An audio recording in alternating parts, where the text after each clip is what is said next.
Ceci est un livre audio autogénéré par Google. Introduction. L'altérité est une heureuse opportunité de découvrir et de dépasser ses propres contradictions.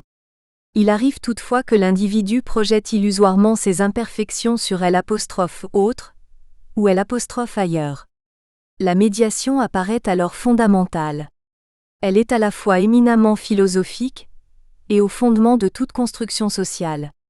Créant ou recréant du lien entre individus, on peut aussi l'envisager sous ses aspects politiques et interculturels. Sans surprise, le domaine juridique s'est également emparé de cette notion inextricablement liée à celle de conflit. Si le terme est indéniablement à la mode, la réalité qu'il recouvre remonte en réalité à la nuit des temps.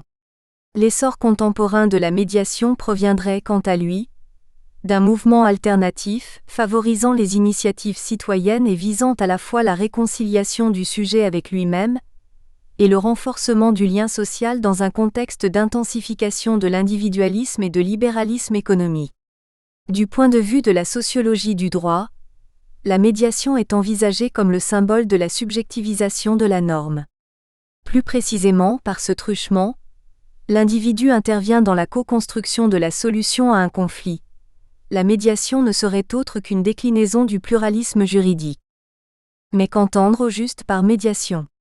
À titre liminaire, précisons que le mot latin mediare signifie s'(interposé, ou encore être à son milieu, à moitié. Plus généralement, le radical med s'interpréterait dans un sens dérivé, au travers des verbes peser, mesurer, jauger. Apparu dans la langue française dès le XIVe siècle, le terme médiateur est tiré du latin medius, désignant celui qui s'entremet pour créer un accord. L'encyclopédie de Diderot et d'Alembert de 1751 évoque ainsi « celui qui s'entremet entre deux contractants, ou qui porte les paroles de l'un à l'autre pour lui faire agréer ». On peut ainsi définir provisoirement la médiation comme un processus ternaire de création mentale, individuelle ou collective, ou de dépassement d'une situation binaire, d'inertie ou d'opposition, opérant grâce à l'action d'un élément tiers. La médiation revêt alors une importance particulière dans l'action des institutions internationales, visant au maintien de la paix. À défaut d'être innée, la paix se gère, le passigérat fait face aux belligérants. On retrouve la notion aux côtés des bons offices au titre 2 de la fameuse Convention de La Haye.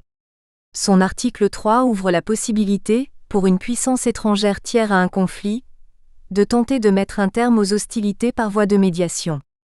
Cette procédure a toutefois montré certaines limites, notamment s'agissant de la neutralité du pays tiers. L'article 8 prévoit, quant à lui, une procédure spéciale de médiation faisant cesser le conflit pendant une durée maximale d'1 mois afin que les États concernés désignent des puissances médiatrices. Ainsi que nous le verrons par la suite, ces médiateurs s'apparentent en réalité à des conciliateurs ou à des arbitres. En effet, la similitude avec les tiers prévus en cas de différend dans le commerce international est évidente.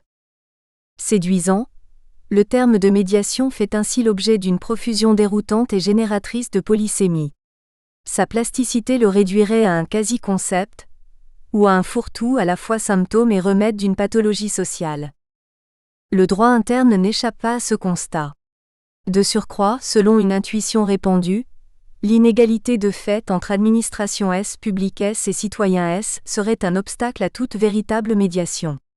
De ce fait, rares sont les études approfondies portant sur la notion de médiation administrative, ce qui confère à cet ouvrage tout son intérêt. 1. Il convient alors de préciser la méthode 2, ainsi que le champ 3 de notre recherche. 1. Une étude répondant à une carence doctrinale. Objet d'une abondante littérature en sociologie, la médiation a peu à peu gagné la plume des juristes. Si l'on met de côté le droit international, la majorité des ouvrages et des études français se rattachent aux médiations relevant du droit privé. A. Plus rares, les contributions de droit public sont quant à elles parcellaires. Soulevant régulièrement l'absence de définition de la médiation administrative, celles-ci mettent en exergue la nécessité d'un ouvrage transversal adoptant une optique conceptuelle, B. A. La focalisation de la doctrine juridique sur les médiations menées en droit privé. En droit interne, hormis la création de médiateurs sectoriels dans certains services publics ou de l'ancien médiateur de la République par la loi du 3 janvier 1973, le mot « médiation » a d'abord été majoritairement employé en droit de la famille et de la consommation puis s'est répandu au droit pénal, des entreprises et du travail. La loi du 8 février 1995 accompagna cette diffusion en instaurant des procédures de médiation et de conciliation au sein de juridictions.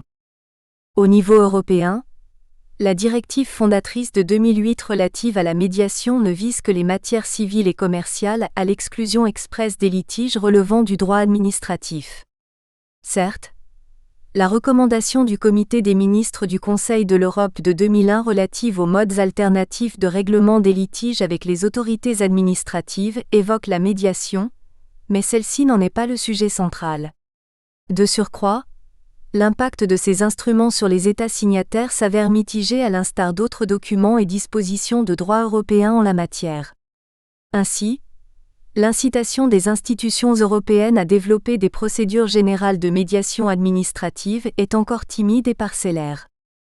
De ce fait, de nombreuses études juridiques abordent la médiation en se focalisant sur les domaines relevant du droit privé. Les exemples sont nombreux et persistent malgré l'instauration récente de la médiation administrative, dans le cadre juridictionnel par la loi de modernisation de la justice du XXIe siècle. On trouve également de nombreux guides pratiques, élaborés par les acteurs de terrain principalement dans les domaines familial et social. La majorité des ouvrages, même récents, rédigés de manière plus globale afin de présenter l'ensemble des modes alternatifs de règlement des différends, ne mentionnent pas la médiation administrative. Lorsqu'elle est brièvement évoquée, la médiation impliquant une administration publique est réduite aux médiations institutionnelles et rapidement exclue en raison du prétendu manque d'indépendance des tiers. Moins nombreuses, les études de droit public se focalisent sur ces médiations institutionnelles, ou plus récemment sur certains aspects de la nouvelle procédure de médiation dans le cadre juridictionnel instauré par la loi précitée de 2016. B. Le caractère parcellaire des contributions de droit public, la nécessité d'un ouvrage transversal adoptant une optique conceptuelle. Le développement de la médiation dans les services publics est souvent analysé à l'aune d'un changement paradigmatique, mettant en lumière le passage de l'usager au client. L'existence d'une procédure de médiation est envisagée comme un indicateur de qualité des services publics permettant du même coup, de légitimer l'action publique. Sous la plume d'Hélène Polya, l'implantation de telles procédures symboliserait une nouvelle méthode d'action publique inspirée du secteur privé, particulièrement adaptée à l'échelon local mais révélateur d'un recul de l'investissement du personnel politique dans les problèmes rencontrés par les citoyens. Si ces études décrivent une réalité incontestable, elles demeurent parcellaires. D'abord, parce qu'elles ont tendance à réduire la notion de médiation administrative au traitement non juridictionnel d'une plainte émanant de l'usager. Ensuite, parce que l'angle exclusif des services publics donne nécessairement lieu à une sectorisation de la médiation. Médiation dans le domaine de la santé publique, dans les transports, ou encore dans les rapports entre les citoyens et les forces de l'ordre, qui suscitent d'ailleurs le regain d'intérêt du grand public. Rare, l'optique transversale a davantage fait l'objet, en France, de quelques colloques que de monographies. L'intérêt pour ce thème n'en est pas moins croissant. C'est qu'il soulève des questions à la fois essentielles et inédites. Au-delà de la description de nouvelles lois et procédures dans certains secteurs ou au sein de la juridiction administrative, les observateurs s'accordent sur l'absence de définition de la médiation administrative. Un récent rapport de l'Assemblée nationale en fait état en des termes dénués d'équivoque. La plupart des médiations inventoriées n'ont de médiation que le nom et les différents processus peinent à être définis. Certains spécialistes émettent même des réserves sur l'existence d'une notion de médiation administrative. Selon Michel Guillaume-Hoffnung, l'exagération de la spécificité de chaque domaine conduirait à une atomisation, à une mosaïque sans ciment conceptuel. À terme, chaque morceau tomberait. Il semble toutefois possible de mener une telle entreprise sans pour autant faire preuve de démesure. À notre sens, l'existence présumée d'une notion de médiation administrative ne met pas en péril le concept. À l'inverse, elle illustre toutes ses déclinaisons. Le droit comparé nous invite au même rapport dialectique et pacifié entre diversité et unité, et s'est ainsi avéré utile pour mener à bien notre recherche. 2. Le choix d'une démarche inductive. Les réflexions notionnelles sont particulièrement propices à une démarche inductive. Faisant écho à notre ouvrage précédent proposant une définition de la notion de bonne administration, la recherche du contenu de la médiation administrative permet d'illustrer notre approche du droit comparé. En raison de la jeunesse des procédures étudiées, la recherche s'est enrichie de 20 entretiens majoritairement réalisés à l'automne 2020 avec des acteurs de terrain. Le droit comparé comme outil de conceptualisation. La comparaison peut être définie comme une opération de l'esprit par laquelle sont réunis dans une confrontation méthodique les objets à comparer, afin que leur rapport soit précisé. La définition du droit comparé suscite des débats instructifs. Cette démarche peut être résumée par la comparaison d'ordres juridiques différenciés, qui impliquent leur connaissance, leur compréhension et leur confrontation. En droit public français, le droit comparé a longtemps suscité des réticences semblant toutefois s'estomper. Si sa légitimité n'est plus à démontrer, les alertes quant à son utilisation superficielle doivent être accueillies avec grande attention. Il est donc nécessaire de préciser sa finalité, à savoir le discernement du sens de la notion de médiation administrative. En d'autres termes, cette étude n'a pas pour vocation de comparer des systèmes juridiques au regard d'un objet prédéfini. Elle vise à l'inverse à définir un objet, la médiation administrative, via la comparaison. Si la recherche du sens appelle à une optique unificatrice, les spécificités des cultures juridiques ne seront pas pour autant omises. On ne saurait en effet passer sous silence les principes et les valeurs clés d'un ordre juridique, les croyances partagées ou encore les manières de penser le droit. Relativement sous-estimé, cet usage du droit comparé mérite d'être mis en exergue. Cette approche est d'autant plus justifiée ici, au vu du flou entourant la notion de médiation administrative et du peu d'instruments européens en la matière. Quels sont alors les ordres juridiques sélectionnés pour mener cette recherche ?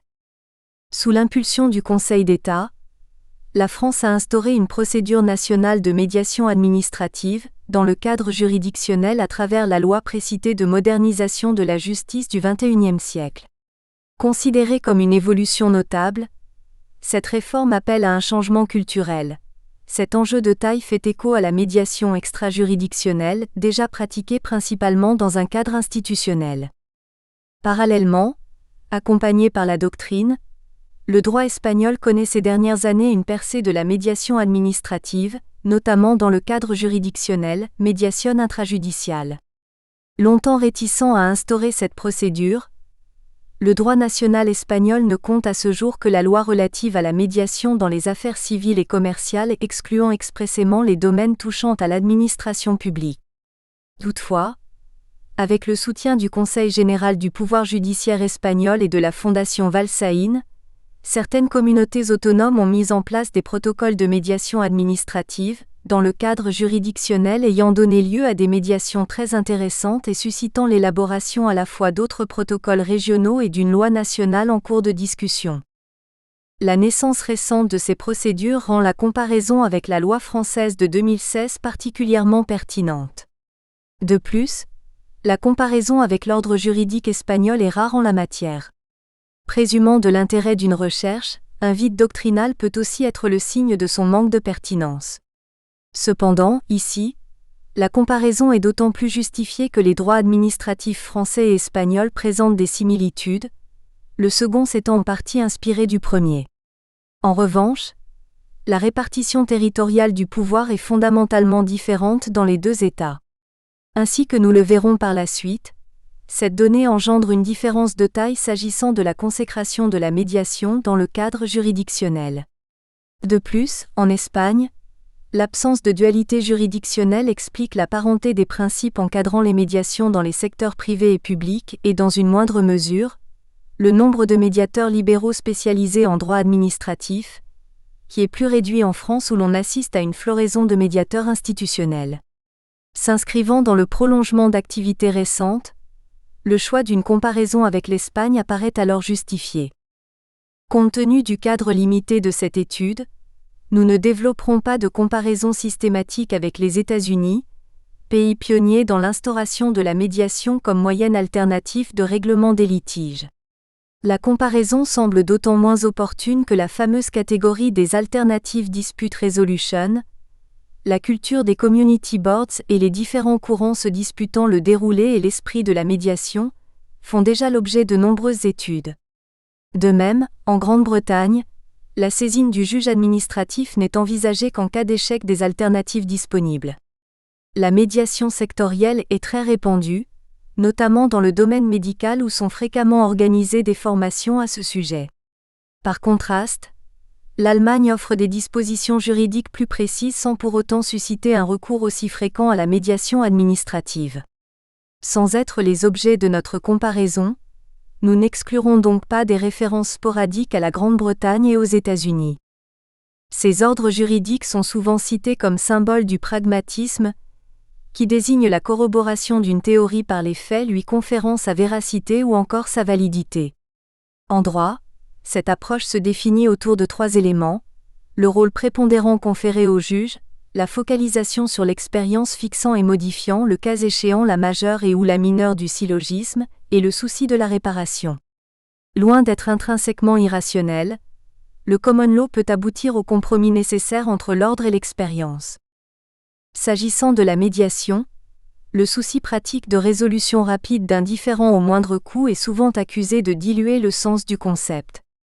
Si nous épousons cette vision, il s'agit à notre sens de relativiser son assimilation à la culture anglo-saxonne. Sans faire preuve de naïveté sur les rapports de force s'exprimant à travers la circulation de modèles, il semble permis de nuancer l'approche binaire selon laquelle, au sein de la francophonie, la France n'a pas su partager sa culture juridique faite de rigueur terminologique face à l'invasion anglo-saxonne. L'ordre juridique français comporte des approximations terminologiques, de tout temps et comme dans tout système. En outre, la tendance à la catégorisation, en droit français, souvent dual, doit être distinguée de la conceptualisation qui n'est pas le propre du droit continental. Plus généralement, la réflexion notionnelle n'est pas une bataille, opposant des ordres juridiques aux cultures diamétralement opposées. Elle est à l'inverse, une occasion de s'unir autour d'une interrogation en se nourrissant des traits culturels de chacun trouvant parfois un écho chez l'autre. La démarche comparative, ici principalement entre la France et l'Espagne, doit donc se garder de tout a priori. La réalisation d'entretiens dans ces 2 pays vise précisément à éviter cet écueil. B. La réalisation d'entretiens, une source de recherche pertinente. Le discernement du contenu de la notion de médiation administrative est particulièrement propice à des entretiens avec les acteurs de terrain. D'une part, la majorité des procédures étudiées sont très récentes. La consultation de spécialistes a ainsi permis la récolte de données. D'autre part, la doctrine et l'étude des textes juridiques ne sont pas les seules sources de réflexion notionnelle. Le regard des médiateurs sur leur propre rôle s'est avéré d'une grande utilité. Enfin, les échanges avec les professionnels français et espagnols permettent d'éviter l'écart entre la théorie et la pratique susceptible de se renforcer lors de l'étude d'un droit étranger. Afin de cerner les racines et l'optique générale des procédures étudiées, il s'agissait d'interroger en outre les acteurs ayant impulsé la médiation administrative dans les 2 pays sans naturellement prétendre à l'exhaustivité. En Espagne, c'est le cas de Gerardo Carballo Martínez représentant en outre la Fondation Valsaín, et de María Avilés Navarro, auteur d'une proposition de médiation administrative dans le cadre juridictionnel et membre du Tribunal supérieur de Madrid, le TRADA. En France, nous avons interrogé Xavier Libert, magistrat honoraire à qui fut confié le transfert de la première médiation dans le cadre juridictionnel et devenu depuis médiateur. Un entretien avec Amaury Lenoir, délégué national à la médiation pour les juridictions administratives au sein du Conseil d'État, représentant en outre l'opinion du référent national médiation, Philippe Gazagne, fut également très utile. Par ailleurs, il convenait d'interroger des médiateurs dont la renommée permettait un certain recul sur leur propre activité. En France, Nous avons échangé avec le conseiller d'État honoraire et conciliateur Bernard Fouché au siège du Comité olympique français, et avec l'avocat Irbo Degani Hazard. S'agissant de l'Espagne, les médiatrices libérales Amparo Quintana Garcia et Nuria Calvo Boisas nous ont accordé un entretien, tout comme les avocats Manel Cañamér Sanaoura, Jesus Rodrigo Fernandez et Juan Carlos Villalón Prieto. Quant à l'expérimentation française de médiation préalable obligatoire en cours, des entretiens avec des médiateurs institutionnels étaient nécessaires, la date de publication du rapport n'étant à ce jour pas encore fixée. S'agissant des médiations obligatoires prévues dans le domaine des droits sociaux, nous avons soumis nos interrogations à Marc Loisel, directeur des affaires publiques du Défenseur des droits, et à Franck Turenne, médiateur régional Pôle emploi de Loire-Atlantique. Concernant les médiations obligatoires relatives aux différends dans la fonction publique, notre recherche nous a menés auprès de 3 médiateurs académiques. André Pérez, Clermont-Ferrand, Alain Capion, Aix-Marseille et Claude Mauvy, Montpellier. Quant au Centre de gestion des collectivités territoriales, nous avons tenu à interroger Alexis Boucher, chargé de mission à la Fédération nationale, ainsi que Marc Philippon, Haute-Loire, Antoine Bertin, Charente-Maritime et Nathalie Arioli, Gard. D'une durée moyenne d'1 heure, ces entretiens menés dans les 2 langues principalement durant l'automne 2020 ont majoritairement été réalisés à distance en raison de la crise sanitaire de la Covid-19, téléphone, visio et plus rarement questionnaire écrit. Les questions étaient chaque fois adaptées au profil des interlocuteurs, juges, avocats, médiateurs libéral, médiateurs institutionnels, au domaine et au pays concernés. Le parcours ainsi que le statut de chaque personne interrogée figurent à la fin de cet ouvrage. Une fois l'objet et la méthode de cette étude déterminés, il convient d'en préciser le champ. 3. Délimitation du champ de l'étude. Il s'agit ici de cerner le contenu de la notion de médiation administrative de manière inductive, en comparant les ordres juridiques espagnols et français. Afin de mener à bien notre analyse, il convient de préciser ce que l'on entend par notion, et en particulier sa différenciation avec le concept, qui est délicate. En effet, ces 2 termes renvoient à un acte de conscience qui opère la synthèse de diverses perceptions du réel. Si le concept peut se distinguer clairement de l'idée, davantage intuitive, son essence semble s'identifier à celle de la notion. Acte de connaissance, il permet de simplifier l'hétérogénéité du réel. En ce sens, le concept et la notion ont un caractère stipulatif. Ils ne désignent pas l'ordre juridique tel qu'il est observable empiriquement, mais une forme de représentation de cet objet. Leur pertinence découle davantage de leur rationalité que de leur véracité. Néanmoins, le concept juridique répond à un degré d'abstraction et de rigidité plus prononcé que la notion juridique. Il est en ce sens plus proche de la conception ou encore de la théorie. Le concept paraît aussi empreint des idées de pureté et de perfection. Selon Kant, la perfection d'un concept constitue un critère de son existence, aux côtés de la définition de son unité et de la vérité qui peut en être immédiatement dérivée. Dans la philosophie hegélienne, le concept, fruit de la dialectique, tend vers l'idée qui désigne le bien, ou encore la liberté réalisée, le but final absolu du monde. Étape de l'évolution, il exprime le niveau atteint par l'institution dans sa progression vers le rationnel absolu de l'idée à un moment donné. Par contraste, la notion présente un degré d'abstraction inférieur. Ainsi, compte tenu notamment de ses aspects concrets et de sa délimitation à un domaine précis, il est préférable d'envisager la médiation administrative comme une notion et observer précisément ses rapports avec le concept plus général de médiation. Du fait de cette optique notionnelle, le champ de notre recherche n'est pas soumis à un critère organique. À titre d'exemple, les institutions dénommées médiateurs ne sont pas les seules définissant le contenu de la notion étudiée. Ainsi que nous l'avons précédemment évoqué, nos entretiens concernent une palette d'experts de statuts différents. Certaines hypothèses demeurent toutefois exclues. Tel est le cas des médiations menées avant l'édiction d'un acte administratif et dans le but de prévenir tout conflit, qui revêtent une importance croissante en Espagne. Ce type de médiation souvent mise en œuvre à l'échelon local a trait principalement, à notre sens, à la participation des citoyens aux décisions publiques. De même, Les médiations comme substitut au recours hiérarchique et gracieux ne sont pas visées ici.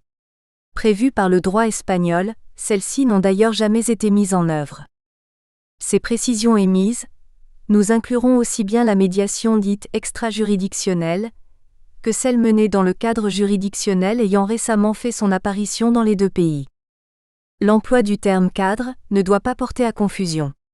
Il convient en effet de rappeler que la médiation n'est en aucun cas menée par le juge, mais revient toujours à un médiateur, institutionnel ou libéral. Simplement, ces procédures entretiennent un rapport avec le contentieux, soit qu'il s'agisse d'une condition de saisine, soit que le juge décide, de lui-même ou à l'initiative des parties, de transférer le litige à un médiateur en cours d'instance. Par ailleurs, rien n'interdit qu'une médiation extrajuridictionnelle porte sur l'exécution d'une décision de justice. Par ailleurs, en dehors des médiateurs libéraux, la médiation administrative peut être menée par des institutions sectorielles ou par l'ombudsman. Ayant déjà attiré notre attention dans sa dimension institutionnelle et définitionnelle, nous ne nous sommes pas encore saisis du rapport entre ombudsman et médiation. Michel Guillaume-Hoffnung exclut toutefois l'ombudsman du périmètre de la médiation, en considérant que cette institution défend en réalité le citoyen face à l'administration. Ainsi que nous le verrons par la suite, si cette affirmation est parfois vraie, cette compétence ne résume pas toutes les activités menées par l'ombudsman, si bien que l'on ne saurait l'ignorer dans notre réflexion. Le lien entre ombudsman et médiation a d'ailleurs été illustré à de nombreuses occasions. Sur le plan purement formel, l'ombudsman français était préalablement dénommé médiateur de la République, et de nombreux ombudsman ont conservé cette appellation, notamment sur le continent africain. Agissant dans la continuité du médiateur de la République, le défenseur des droits est compétent pour la résolution amiable des différends portés à sa connaissance, par voie de médiation, qui est privilégiée en pratique. Ainsi, lorsque les développements le justifient, il est intéressant de se pencher sur cette institution au même titre que le défensor del pueblo espagnol, le médiateur européen et le Parliamentary and Health Ombudsman anglais. Le champ général de notre recherche étant déterminé, il convient de préciser le choix de certains termes. Portant un regard critique sur la subordination de la notion de médiation au prisme juridictionnel, nous préférerons le mot de médier à celui de partie. De même, le différend ou le conflit seront davantage employés que le terme de litige, hormis lorsque le juge a été saisi d'une affaire. Enfin, compte tenu du mouvement de citoyenneté administrative, l'usage du mot administrer paraît à la fois désuet et inadapté à une comparaison avec l'Espagne où ce terme, administrados, est rare et sans doute moins teinté de verticalité. Ainsi, depuis un certain temps déjà, l'apostrophe-administré est la plupart du temps remplacé par le citoyen.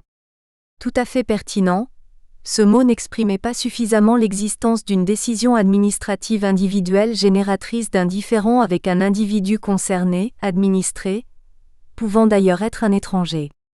Les expressions citoyen administratif ou administré citoyen apparaissaient alors séduisantes. Néanmoins, la première met l'accent sur les droits, ou du moins le statut se rattachant à la citoyenneté administrative, ce qui risque de faire oublier le rapport de force en jeu lors de médiations administratives. Quant à la seconde, elle semble précisément se fonder d'abord sur ce lien vertical, administré, en concédant en second lieu les évolutions des dernières décennies, citoyens. Pleinement consciente de ces limites, nous avons toutefois opté pour l'expression peu usitée de citoyen administré. Ici, le citoyen inclut aussi l'idée d'usager. Celui des apostrophes administrés reflète tout type de relation, y compris contractuelle, avec une administration publique. Reflétant notre approche privilégiée du droit comparé, cet ouvrage vise à cerner les contours de la notion de médiation administrative par l'observation des droits français et espagnols nourris d'entretiens avec des experts de ces pays. En gardant à l'esprit la distinction entre notion et concept, il s'agit d'identifier le contenu de la notion de médiation administrative, première partie, puis de le confronter aux éléments clés du concept, à savoir la liberté et l'égalité des médiés, seconde partie. Première partie. Le contenu de la notion de médiation administrative. La définition conceptuelle de la médiation esquissée en introduction générale peut être brièvement étayée ici. Ainsi que le souligne Jean-François Six, la médiation ne doit pas être réduite à la résolution de différends. Elle est essentiellement création ou réactivation d'un lien, et existe ainsi indépendamment de l'existence d'un conflit. L'article 1er du Code de la médiation élaboré par le Centre national de la médiation dans les années 90 envisage même cette activité comme un art. La médiation est une procédure facultative qui requiert... Nous espérons que vous avez apprécié cet aperçu. Pour continuer à écouter ce livre audio sur Google Play Livres, utilisez le lien dans la description de la vidéo.